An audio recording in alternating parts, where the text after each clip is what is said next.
সুপ্রিয় ছাত্রছাত্রীবৃন্দ, আসসালামু আলাইকুম। আশা করি তোমরা ভালো আছো সকলে। আজকে তোমাদের আমি যে ক্লাসটা নেব সেই ক্লাসটা আছে ভেক্টর অধ্যায়।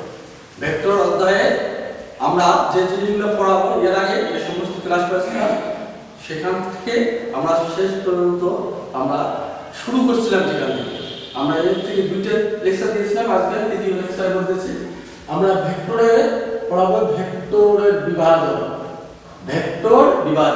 তারপরে পড়াবো ত্রিমাত্রিক স্থানাঙ্ক অবস্থায় অ্যাকচুয়ালি ভেক্টরের অবস্থান ভেক্টর নির্ণয়।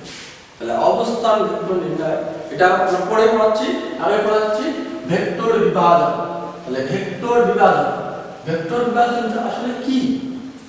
একটা ভেক্টর রাশিকে দুই বা ততোধিক ভেক্টর রাশিতে বিভক্ত করার প্রক্রিয়াকে বলা হবে ভেক্টর বিভাজন। একটা ভেক্টর রাশিকে দুই বা ততোধিক ভেক্টর রাশিতে বিভক্ত করার প্রক্রিয়াকে বলা হচ্ছে ভেক্টর বিভাজন। এই ভেক্টর বিভাজন, তাহলে আমরা ভেক্টর বিভাজন নিয়ে যেহেতু আলোচনা করব, ভেক্টর বিভাজন দেখেন। তাহলে একটা ভেক্টর রাশিকে দুই বা ততোধিক ভেক্টর রাশিতে বিভক্ত করার প্রক্রিয়া হচ্ছে ভেক্টর বিভাজন। তাহলে আমরা দেখি এটা দুই ভাবে করা যেতে পারে। এই ভেক্টর বিভাজনের একটা হচ্ছে যে কোনো উপাংশের বিভাজন, যে কোনো উপাংশের বিভাজন, যে কোনো উপাংশের বিভাজন। আর একটা হতে পারে আমাদের যেটা লম্ব উপাংশের বিভাজন, লম্ব উপাংশে বিভাজন।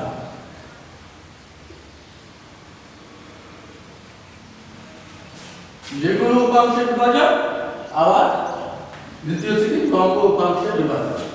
যে কোনো উপাংশের বিভাজন সেটা আমরা আগে আলোচনা করতেছি। যে কোনো উপাংশ মানে একটা ভেক্টর রাশি বিবেচনা করলাম, ভেক্টর রাশি মনে করো আর একটা ভেক্টর রাশি আছে, এই যে আর একটা ভেক্টর রাশি। আর কে কর্ণ বিবেচনা করে এই একটা সামুদ্রিক অঙ্ক করি, সামুদ্রিক।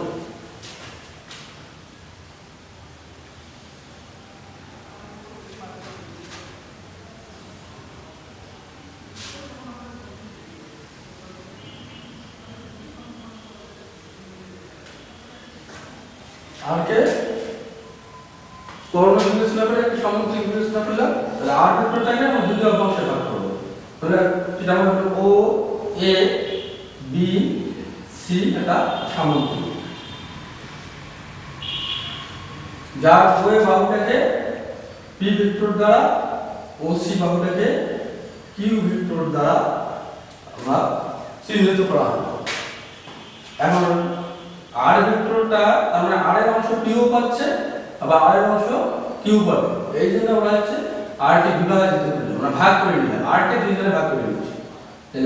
তাহলে আর ভেক্টরটা ভেক্টর পি এর সাথে কোণ উৎপন্ন হলো আলফা, আর কিউ ভেক্টরটা সাথে কোণ উৎপন্ন হলো বিটা। তাহলে আলফা বিটা। তাহলে আমরা আর এর অংশ হচ্ছে আর এর অংশ কিউ পাচ্ছে, আবার কিউ পাচ্ছে। এখানে যদি আলফা হয় আলটিমেটলি আমরা এটাকে আলফা কোণ বলতে পারি, আর এটা কোণ থাকে বিটা। তাহলে অবশ্যই দুটো অংশ হয়ে গেল। তাহলে আমরা এখন বলতে পারি ও এ বি। এখানে দেখা যাচ্ছে যে এখানে আমাদের ও এ সমান সমান পেলাম P vector, R A B সমান সমান হচ্ছে আমাদের কিউ ভেক্টর। এটা কি হলো? এটাও কি, এটা যদি কি হয় এটাও কি। আমরা আরেকটা বলতে পারি এখানে যে ও এ সমান সমান পি ভেক্টর, তাহলে বি সি ও কি হবে? সি বি সি ও হবে ভেক্টর বি। আবার ও সি এ ও বি কোণ সমান সমান হচ্ছে আলফা, আবার ও বি এ কোণ, ও বি এ কোণ সমান আমরা ধরলাম বিটা। তাহলে আবার ও এ বি কোণ সমান সমান কি হবে 180 degree minus alpha plus beta. কারণ তোমরা জানো ত্রিভুজে তিনটা কোণের সমষ্টি 180 ডিগ্রি বা 200 ডিগ্রি। যেহেতু আমরা এই কোণটা আলফা, এটা কোণ বিটা, দুইটা কোণ হলো আলফা, তাহলে আলফা দুইটা যোগ করে আলফা প্লাস বিটা। আলটিমেটলি আমাদের ও এ বি কোণ সমান সমান আসছে 180 degree minus alpha plus beta. আমরা বলতেছি ভেক্টরটা দুইটা অংশ, তার ভেক্টর অংশ কিউ করতেছে আবার কিউ করতেছে। এখন অংশগুলো বার করতে গিয়ে আমরা এখানে সাইনের সূত্র আছে, সেই সাইনের সূত্রটা প্রয়োগ করব। সাইনের সূত্রটা কি? ত্রিভুজের যে কোনো বাহু এবং তার বিপরীত কোণে সাইনের অনুপাতগুলো সবসময় ধ্রুবরাশি।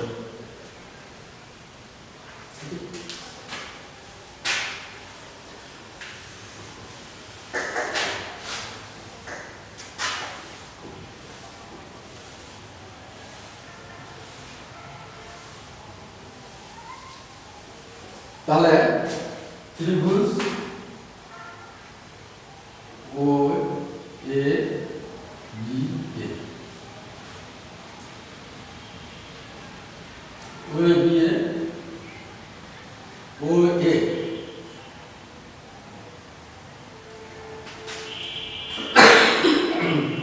ও এ বাই আমাদের ও এ বাই এসেছে আমাদের দেখো ও এর বাহু নিলাম, তার বিপরীত কোণ বিটা, সাইন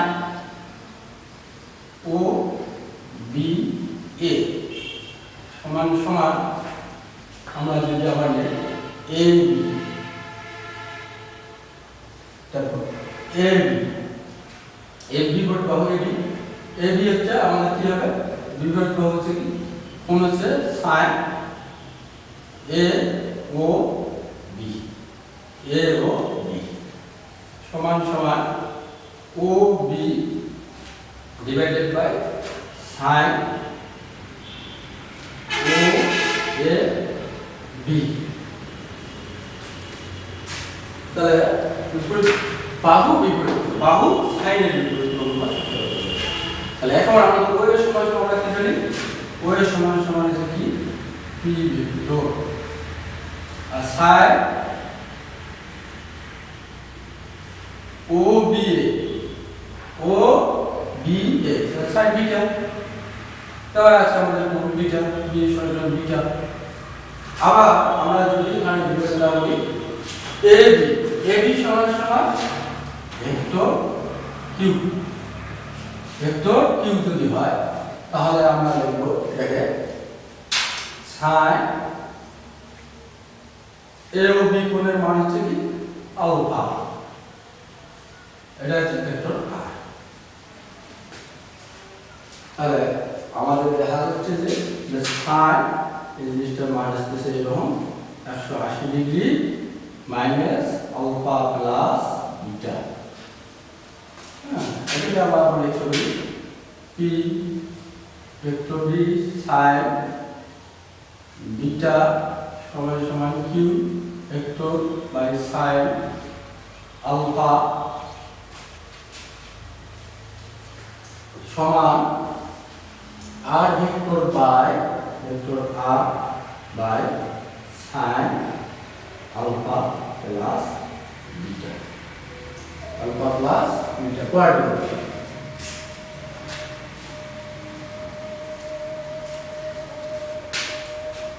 এখন আমরা এটাকে লিখতে পারি কি পি ভেক্টর যদি হয় তাহলে সাইন আলফা প্লাস বিটা, তাহলে পি ভেক্টরের মান আমরা পাচ্ছি কি ভেক্টর পি সমান সমান আর এই অনুযায়ী আমরা যদি এখন দেখি যে P vector by sine beta P vector এটা সব তিনটা সমান হচ্ছে, তিনটা সমান। তাহলে আমাদের এই অবস্থায় ভেক্টর পি সমান সমান আর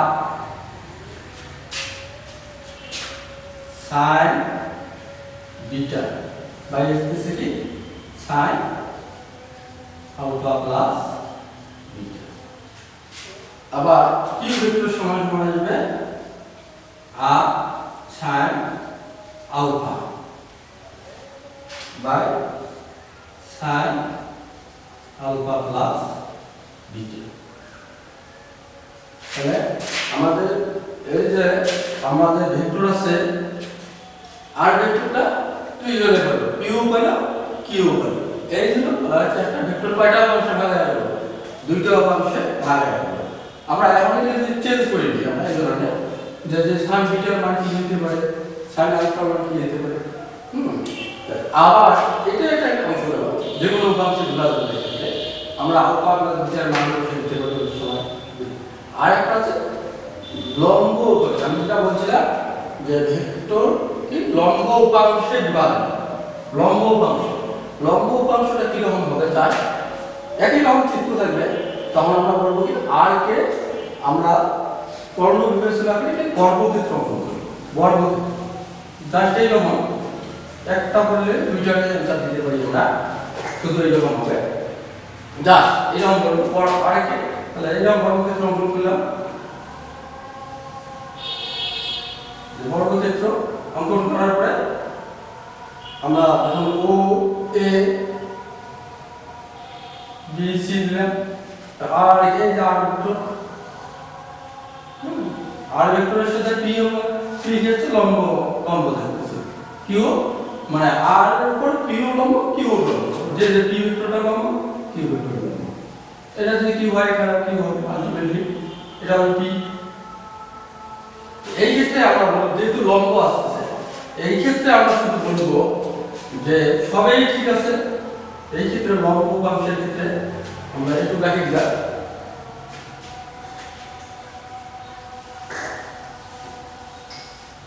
আমরা এই জিনিসটা দেখো দুটো সূত্র আমরা পেয়েছি। এই সূত্র দুটো হলো পি ভেক্টর উপাংশটা